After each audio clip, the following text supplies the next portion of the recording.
Hello everyone, आज की इस वीडियो में हम बात करने वाले हैं सिबिल स्कोर के बारे में। अगर आप कोई भी लोन लेने जाते हैं, फिर चाहे वो होम लोन हो, कार लोन हो, पर्सनल लोन हो या फिर किसी भी तरह की क्रेडिट फैसिलिटी लेते हैं बैंक से, तो बैंक सबसे पहले सिबिल स्कोर चेक करती है।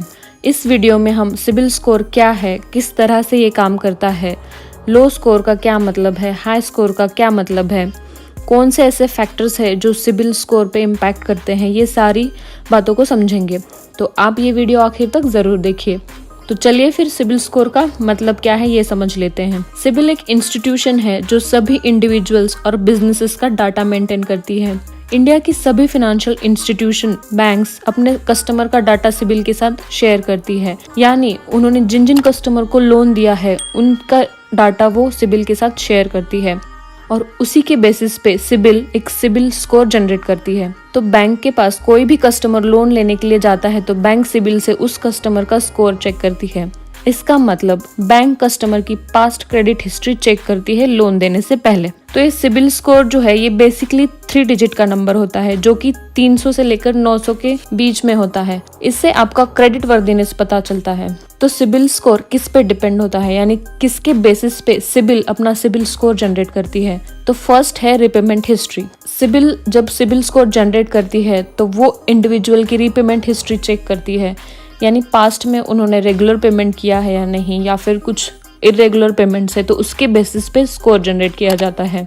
तो अगर आपने हिस्ट्री में अपना लोन का रिपेमेंट अगर रेगुलर किया है तो इससे आपका सिबिल स्कोर बढ़ जाएगा। सेकंड फैक्टर है प्रीवियस सर्चेस और इंक्वायरीज, यानी आप जब भी बैंक में लोन के लिए अप्लाई करेंगे तो बैंक आपका सिबिल से इंक्वायरी करेगी। अगर आप ये इंक्वायरीज बार बार करवाते हैं, यानी आप एक साथ बहुत सारे लोन एप्लीकेशंस सभी बैंक में सबमिट करते हैं और इससे बहुत ज्यादा इंक्वायरीज अगर आपकी सिबिल की होती है तो इससे आपका सिबिल स्कोर डाउन हो सकता है। तो आप कोशिश कीजिए कि आपकी लोन के लिए सिबिल इंक्वायरी ज्यादा ना हो। तीसरा फैक्टर है defaults on previous credit transactions. इसका मतलब अगर आपने पहले किसी इंस्टीट्यूशन से लोन लिया है और आपने उसको डिफॉल्ट किया है, यानी उसका रिपेमेंट नहीं किया, तो उससे भी आपका सिबिल स्कोर डाउन हो जाता है। तो इन फैक्टर्स के बारे में हम डिटेल में बात करेंगे कि आप किस तरह से अपना सिबिल स्कोर इम्प्रूव कर सकते हैं। इस पे मैं सेपरेट वीडियो बनाऊंगी, तो चैनल पे बने रहिए।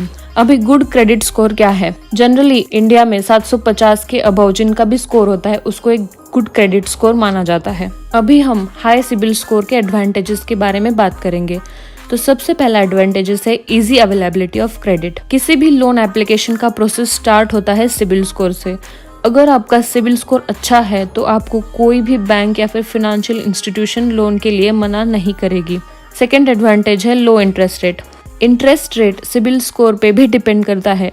जिनका स्कोर 750 से अबव है उनको रेट ऑफ इंटरेस्ट में कंसेशन भी बैंक द्वारा दिया जाता है। तो ये 2 एडवांटेजेस आपको हाई सिबिल स्कोर के मिलते हैं। और एक सिबिल स्कोर भी होता है जैसे कि -1। अगर आपका स्कोर -1 है तो बैंक एक बार फिर सोचेगी कि आपको लोन दिया जाए या नहीं, क्योंकि माइनस स्कोर उसी इंडिविजुअल का आता है जिनकी कोई भी पास्ट लोन की रिलेटेड हिस्ट्री नहीं है। अगर आपने इसके पहले कोई भी लोन नहीं लिया है या फिर क्रेडिट कार्ड नहीं लिया है तो आपका सिबिल स्कोर -1 दिखाएगा। तो आप -1 ये सिबिल स्कोर को भी इम्प्रूव कर सकते हैं। इसके लिए कोई भी आप छोटा सा लोन किसी भी फाइनेंस से ले लीजिए या फिर बैंक से ले लीजिए, तो इससे आप अपना सिबिल स्कोर इम्प्रूव कर सकते हैं। तो आपको ये वीडियो अगर अच्छा लगा तो वीडियो को लाइक कीजिए, और अगर आपको अपना सिबिल स्कोर बढ़ाना है तो उस पर मैं अपना दूसरा वीडियो अपलोड करने वाली हूँ, तो चैनल को सब्सक्राइब ज़रूर कीजिए।